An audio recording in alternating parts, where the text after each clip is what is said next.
The question says, prove that the lengths of tangents drawn from an external point to a circle are equal.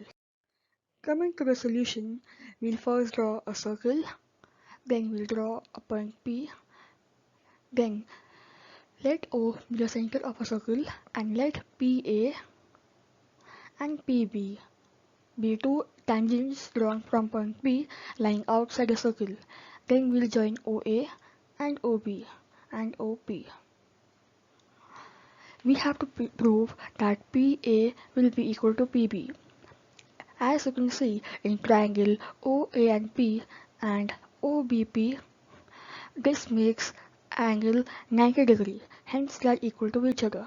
Since we know that a tangent at any point of a circle is perpendicular to the radius to the point of contact, and hence OA is perpendicular to PA and OB is perpendicular to PB.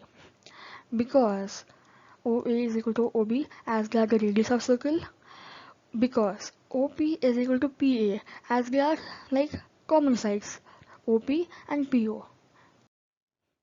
Therefore, by RHS congruency criterion, we say that triangle OPA is congruent to OPB, and by CPCT, PA is equal to PB. Thus, the lengths of the two tangents drawn from an external point to a circle are equal.